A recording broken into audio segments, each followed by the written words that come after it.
good morning, guys. Carlo here. I want to talk today about exit strategy. So I get this question frequently. Someone contacts us about working with us and says, I'm looking at retiring in the next 5 to 7 years. Can I ramp up my practice in order to sell?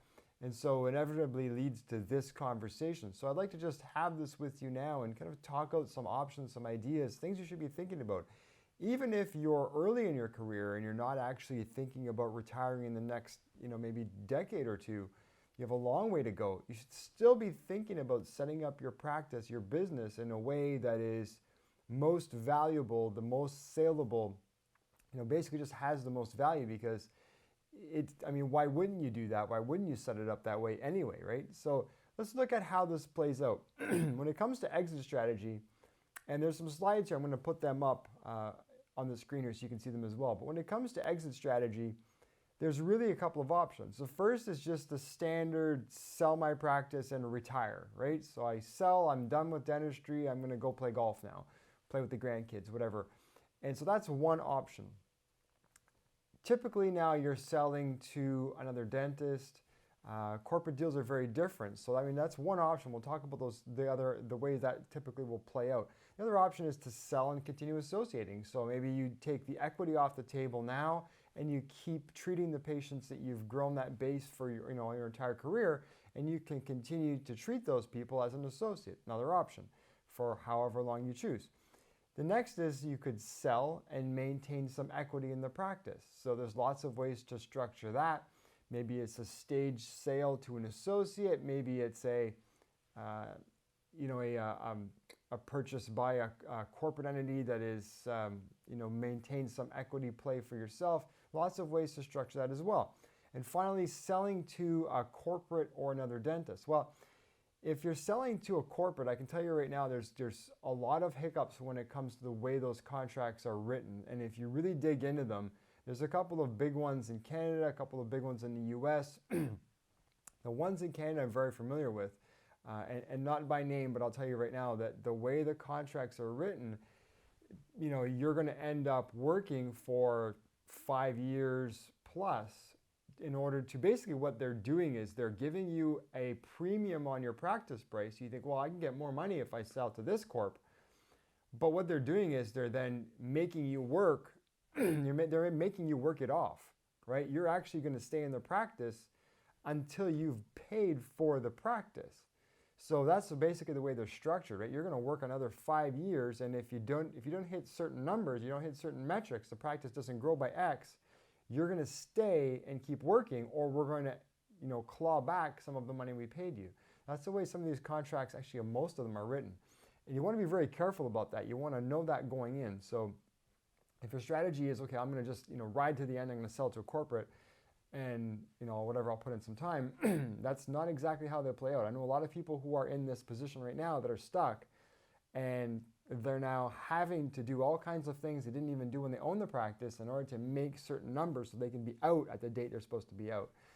You would almost be better off just riding it to the end and then shutting the door and walking away than being forced to work, because the mindset of that is very different too. And a person, when you own the business and you're like, I could retire anytime, you could just retire anytime. But if you've locked into a contract like that, now you're being forced to work every single day that you're contracted to be there, hit certain targets.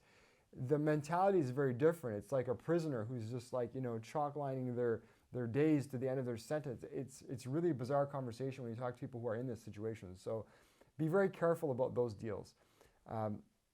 If you sell to another dentist, typically that doesn't play out. You're just going to sell, they're going to transition, and they're going to take over. Now you might get less money, but there's no long-term golden handcuffs kind of a deal.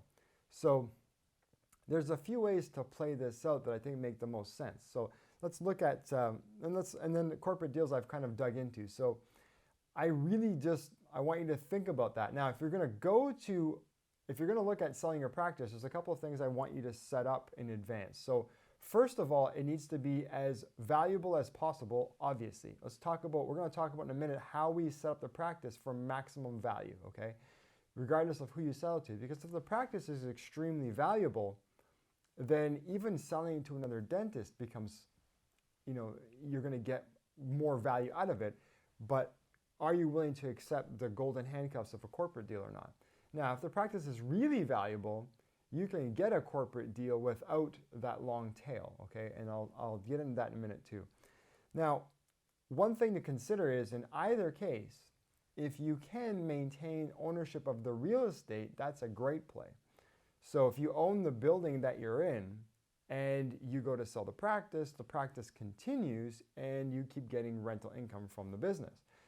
Frequently, if a dentist wants to buy the practice, they'll also want to buy the building. Corporates, not so much. I'm finding corporates are more interested in owning the practice, not necessarily the real estate asset. And that's something that's really valuable for you because it's hard to move a dental office. I mean, there's a lot of investment, there's a lot of infrastructure. It's a pain in the butt to move the practice. Plus, then you move the patients who are already used to going to that area. There may be a competitor across the road. You might lose a lot of patients. All kinds of factors play into this. So, which direction do you go? Well, most people will buy the practice and stay right where it is. And if you own the real estate, fantastic. That's a bonus for you. So consider that. Let's talk about how you can really maximize the value of your practice, okay? So how do you 10x this? Practice valuation, first of all, it's always based on a multiple of cash flow, okay? Something like, it depends on which market you're in, but it's somewhere between 5 and 7 times cash flow, so EBITDA. Your earnings before interest, depreciation, taxes, and amortization, okay? So if you consider that, yes, that's part of it, but there's more to it. So first of all, do you have an actual process for patient acquisition and retention? So you're going to see this is all about systemization, process, business running like a business, okay? Not like a typical dental office in order to get maximum value. So the first thing people will look at is what's your acquisition process? How do you get patients in the door? How do you consistently get patients in the door? Is it sustainable? Is it something you've been doing for years? Is there a continued trend? Or is it like a roller coaster ride where some months are great, some months are not so great? Obviously, the greater value will go to the practice with a sustainable acquisition process, right? This is what we build through our marketing component of our programs. Sustainable assets, right? We're building multiple wells that you can then harvest from so that you have this net result that is a sustained level over years, right? And then, does your practice rely on a key person or a key producer? So if you're the only dentist and someone's looking at valuing your practice, well, every patient knows you. It's Dr. Smith's name on the wall, Dr. Smith's name on the front of the building. Practice is less valuable because if Dr. Smith isn't there, then it's rebranding. And now there's risk associated with that. Are you branded to a practice name or your name? Okay, so there's a difference in valuation right there. Now look at, does the practice rely entirely on a key person? Like, do you have, is there an irreplaceable person in the office or a difficult to replace person in the office? Usually that's you, okay? Usually it's the dentist. If you have an office where you have a few associates and you're working less, you're not working a full schedule, you're working maybe a half schedule, and the revenue is still very good, then the practice is valued based on that. Your requirement in the practice is not as necessary for the new owner to continue extracting the same value. Do you see what I mean? So if you want to have an opportunity to sell the practice for top dollar but not tie yourself in, then you need to have a practice that basically doesn't need you. That requires scaling up, associates, maybe multiple associates, and growth from there. Now, if you don't have that opportunity, if you have a small office, you don't want to do that, then fine, just realize that that is going to be a factor in valuation. So then again, obviously, revenue and top line growth. So is the practice growing? Is the practice shrinking? Is the practice somewhat level? Where are you, right? So there needs to be continued growth. A growth trend line indicates a very favorable position for a new buyer. Someone looking at your practice says, okay, this practice has been growing year over year steadily, then it's reasonable to assume that we can continue doing so, so they'll factor that into the purchase price, okay? And again, as I said, it's a multiple of net profit or EBITDA. So basically your cash flow out of the practice is what the valuation is going to be based on. It's not going to be valued so much based on your equipment and your facility and all of that. It's mostly a value of cash flow. That's what buyers are looking at these days. I know that many brokers will go through this, formula of, what the assets are and what does the space look like. And reality is when a buyer looks at it, it's going to be a multiple of cash flow. So consider that as probably the primary driver. Then what are the future projections and market trends where you are? Okay, if your market is trending down horribly, then that's not ideal. If your market is relatively stable-ish, maybe not growing, maybe not dying quickly, but your practice trend is good, then that will mitigate, okay? Like where my practice is located is a small community, terrible economy. I mean, it's been stagnant for years. It's been shrinking for years. But our practice has been steadily growing. That's been the number one factor, okay?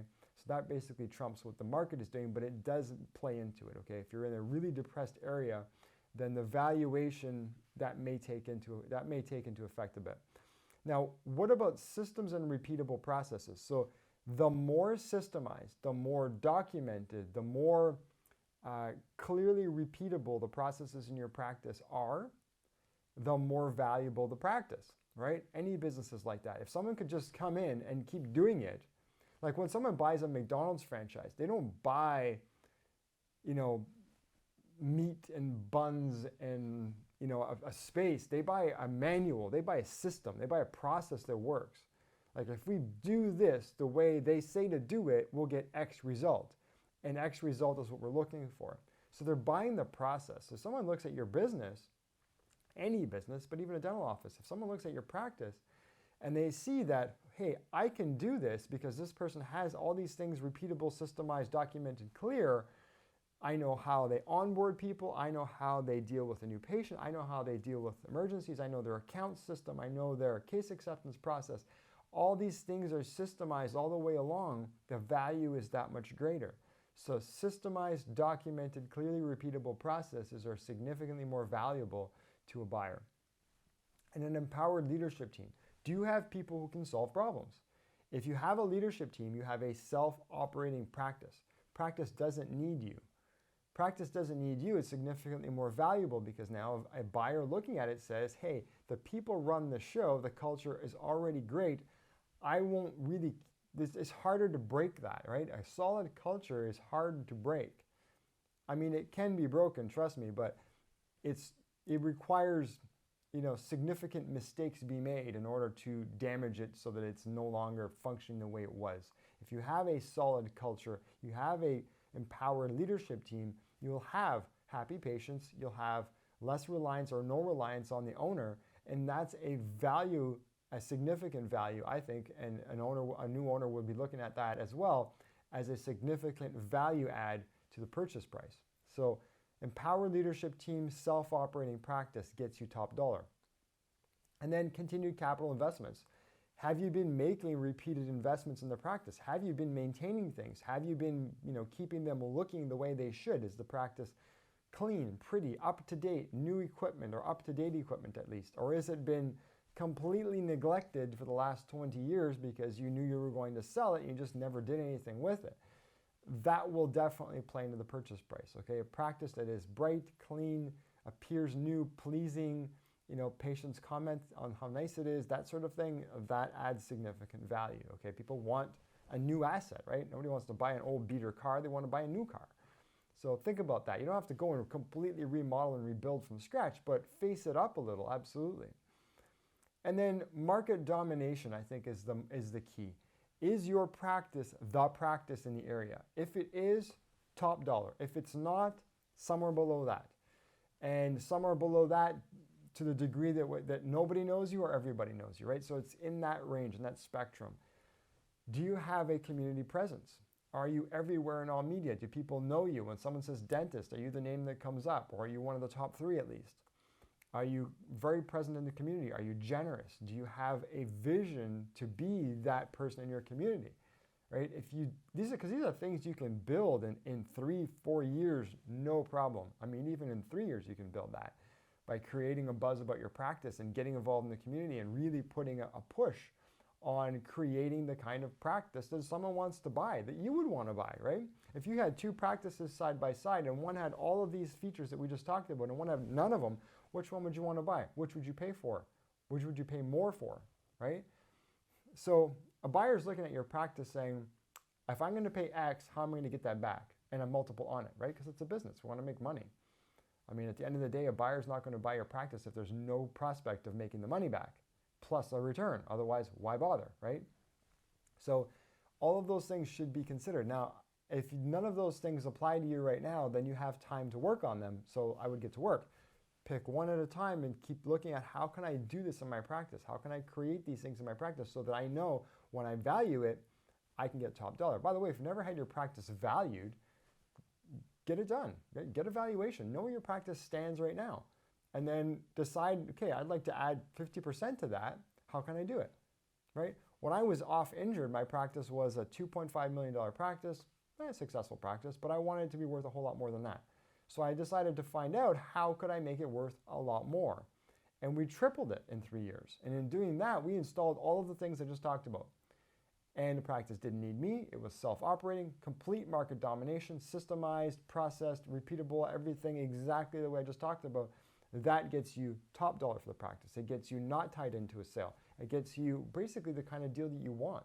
Everybody would like that kind of a sweet deal if you could get it, but it requires you building a practice that is, begets that amount or that kind of a deal, right? So think about all these pieces. Go back and watch this again. Make some notes. And think about how can you install that in your practice so that when exit time comes, you have that option available to you and you can get it on your terms. Because you don't want to get to a point where you're relying on the sale of your practice to retire, but you can't get the money you want out of it for whatever reason, and now you're stuck having to work another 5-10 years, okay? I've had that conversation with people too. So, be very proactive about this. Be very intentional about this, even if you have a long runway to retirement, okay? So hopefully you found that interesting, and I'll look forward to talking to you guys soon.